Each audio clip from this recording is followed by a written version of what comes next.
Welcome to the Recover You podcast. I'm Kylene. And I'm Patrick. We are a couple in recovery from sex addiction and betrayal trauma. Together, we share our story to encourage you on your journey. It's here that we talk about sex addiction, betrayal trauma, mental, emotional, and physical health, faith, and anything and everything needed to recover you to your most authentic self that God created you to be. Hello, everyone. I'm doing another solo episode today. So a couple things have happened, and not a big deal, but Kylene was sick and out of commission for a while, and she's a little busy right now, so I'm going to step in and kind of talk through some things.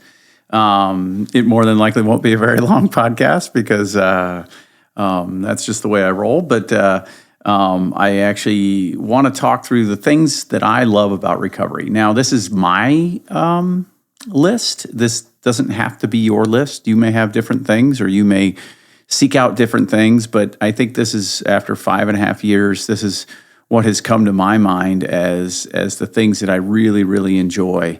And hopefully I can explain them to you and expand upon it as I talk through it. So the first one is I like the mundane. I enjoy the mundane. I remember being in addiction, in that fuzzy world of addiction, and you couldn't really sit in stillness. And there was always something going on in your head, or something that you were trying to hide, or something that I was like, I hope that this doesn't come out, or, hopefully this is the last time. And so there was always that inner conflict. So my mind never really calmed down. So, boring activity has become very enjoyable. I take naps on Sunday afternoons, and that's awesome. I don't have to worry about Kylene looking at my phone or finding anything because there's nothing on there.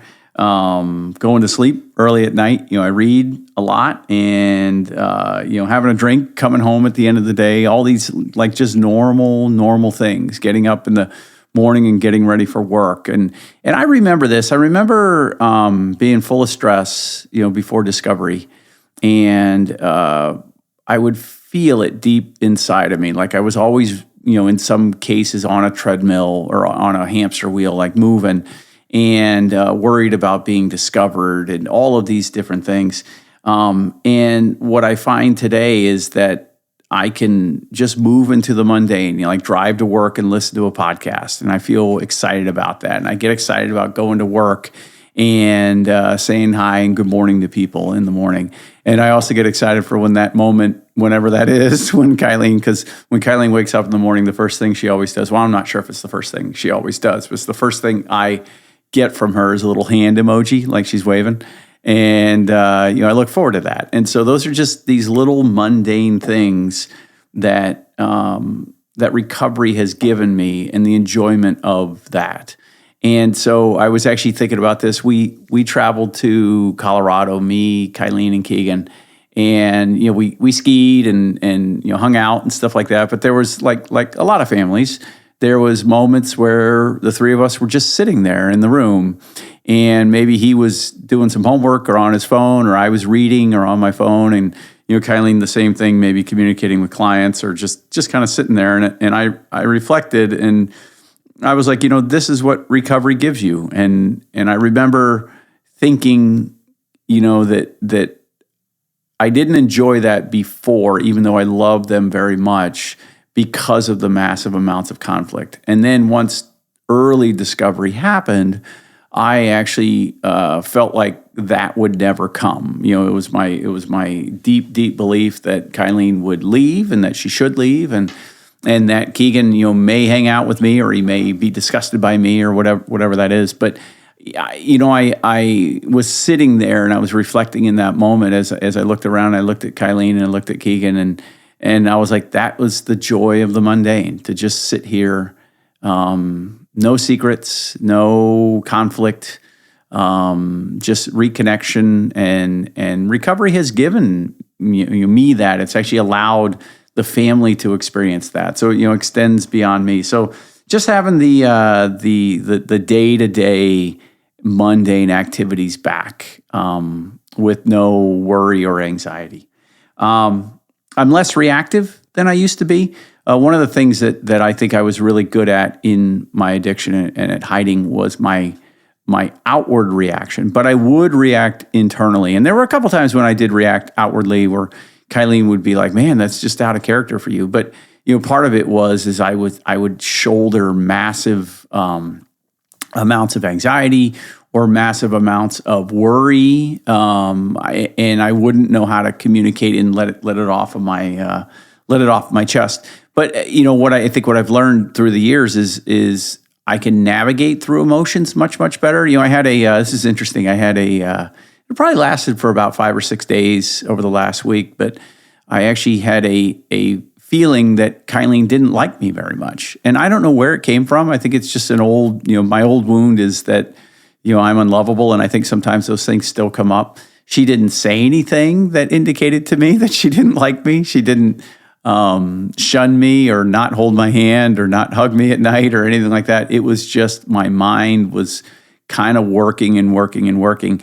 And, I didn't overreact. I didn't engage in some sort of coping behavior. I didn't lash out at her and ask her what her problem was.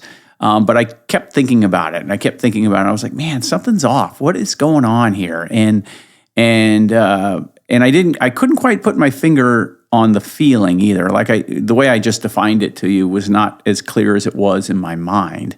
And so it took me a little while to kind of get to it. And then it hit me Monday morning, and I was like, oh, I actually have this old woman that she just doesn't like me very much. And so went to work and came home and we talked about it, and she reassured me. And I actually heard a piece, as I shared this with somebody else, I heard a piece of advice, and I was kind of like, when I told Kylene how I felt or how I was feeling, and she said, hey, it's okay, I really love you. And I was kind of like, hey, you don't need to say that. But this recommendation to me was like, hey, it's okay to receive that. It's okay to receive that gift of reassurance from somebody. Like, don't be afraid to take that. And so, but my point is through this whole period, I was not off. I wasn't dysregulated. I knew I would be fine. I knew I wouldn't relapse. I knew all of these things. So I didn't have this extreme in emotion other than having this awareness that there was something going on. So, I don't have these extremes in emotion. Probably the most stressed I've been was when I shaved off my eyebrow before I gave the briefing to the boss's boss. But even in that, there was a lot of humor. I was laughing. I was able to kind of manage it. And to be honest with you, it's kind of like manage it the way I did decades ago. And so I was always known, like in my early Army career, as somebody who just let things roll off their back. And I was outwardly, that way. I wasn't, I guess you could argue I probably did inappropriate things, but I wasn't an addict at that point. And so, I was much more regulated, and I learned more through time. And so now I'm in this place now where things generally don't bother me. And the other day, Kylene got a little triggered by something, and I was able to turn to her and say, hey, are you okay? And it was the triggering was a reminder of something that I had done. And so, I didn't get upset about it. I didn't get, like, gosh, how much longer is this going to happen? And like, at what point is she going to have to stop, getting triggered? Geez, already. Like, it didn't bother me because I think going back to the first point, the joy of the mundane, I'm not doing anything, so you don't have anything to worry about. Somebody else's trigger is not necessarily your responsibility to quote unquote fix, but you can be there for them and say, hey, how can I help you? How can I help you? And that's a much better way than responding with defensiveness and saying, hey, how much longer are we going to have to talk about this? Recovery has given me the space to pursue more healthy activities in a more determined and deliberate way. I actually, went through 2 knee surgeries, and I'm getting ready for the Hood to Coast relay, and I've been able to kind of rebuild my running habit. I've been able to kind of think through a lot of details that I maybe never thought through, maybe somewhat on a superficial level, but on a more detailed level. It's like I think about my foot strike. I think about how loose my hips are, how much stretching I have. Is my IT band stiff? I mean, there's a lot of like rabbit holes that are good rabbit holes towards health that I find myself going down. I actually have found that I can hold a train of thought a lot longer So, for example, we started an LLC on something, and I was able to research all the way through it, research the tax implications, do all of these things, which I had really lost the ability to do that in my addiction. So, the space to pursue more healthy activities has allowed me to grow in my discipline and in recovery. With that, it's given me a real clarity of thought. And that goes hand in hand with the pursuing more healthy activities. I just think more clearly. I can see things more clearly. I think I can spot when somebody is upset. I can look at somebody, and especially those who are close to me or those I work with on a regular basis, and I can say, hey, something's going on there. And I can, in a genuine and authentic way, ask what's going on and how can I help? And so that's really helped me, through the years. And I think I was always kind of a caring individual, but I think you couple it with healing. In the Conquer series that I was in last night, lesson 3, it talks about how developing your acumen on the faster scale grows your emotional intelligence. And I think that's what I'm talking about. So the ability to spot those in others, having that clarity of thought is as you move through something and as you interact with other people, it's really provided a lot of breathing space, and it's allowed me to accomplish more. And so I just, once again, for those that Kylene always says to me that I have a quiet brain. And I can certainly say that I didn't necessarily have a quiet. I think I thought I did when I was in addiction, but now that I've moved through recovery, my brain is really, really quiet, and I can really focus on things. I say that, and I don't want to shame anybody who might have ADHD or something like that prevents them from having a quiet brain. I'm saying this is what recovery has given me. And so, I can't speak to that experience. But I would imagine that much like anything, if you remove sources of anxiety, if you remove, or if you heal your brain, there's a physical healing of the brain that happens in recovery that can impact you in a positive and beautiful way. One of the things that's been a surprise for me, and I think a surprise for a lot of people, and I was telling Kylene about this, is I finish books, and I love reading history, big books. And I actually was gifted a bunch of books about the Pacific War, and I know a lot about the European theater in World War II, which is kind of silly, but I don't know much about the Pacific. And I've been reading through those books, and I used to read a lot, but I wouldn't finish the books. And so I think that goes back to that clarity of thought again, and being comfortable in the mundane. Sitting on the couch for 3 hours and reading a book. When I was in my addiction, I couldn't do that. I couldn't sit that long, and so being able to just relax and sit back and take my time and read through a book, and it's been nice because I see myself devouring a lot of content, but also I'm learning more about the Pacific Theater of World War II. So there's been an incredible a gift that's come from that. And it's always made me happy because it was always one of the things I wanted to do. I wanted to read more books. I wanted to be more well-read. I wrote down here empathy again, and I think I used to internally, in a lot of ways, dismiss some people that I didn't like, and I, the outward people pleaser part of me would be kind outwardly towards them and would say kind things and stuff like that. But I wouldn't follow through on commitments. I wouldn't spend time with people. I wouldn't do those kinds of things. And I do that more now. I reach out to friends. I actually, like I said earlier, I feel like I've developed this ability to recognize when somebody is in distress. And I'm not always right, but in a lot of cases, I have the ability to sense it. And I think that has just grown. I've created bandwidth in my life for other people, I think would be the best way to say it, that I didn't necessarily, it's like when you start going through this process and you start running groups. And I remember thinking I have no time. I have no time to run groups. I have no time to work on my own recovery and have a job and raise a kid and try to repair my marriage. I have no time. but actually, oddly enough, I had plenty of time, and I still have time. And so and that activity continues to grow me and continues to heal me. And my hope is that that activity that I'm engaged in heals those around me too. I mean, that would be the wonderful blessing if it can do that. The one exception in the one area that I keep working on is if I feel like somebody's hurting Kylene or Keegan. I think when I notice that happening, my sense is to tell them to cut them off, which isn't always the most positive thing because those people are probably hurting as well. But maybe it's just that protector part of me that is coming out. So yeah, I think developing a greater empathy for things. I think I also have found that if I'm listening to somebody talk and they grate on me, I think the one thing that has developed out of, and I think this comes out of empathy, is I won't dismiss the person. I'll start to ask why that's grating on me. What is it about me that's making that message uncomfortable? And I'll be honest, I've referenced this before.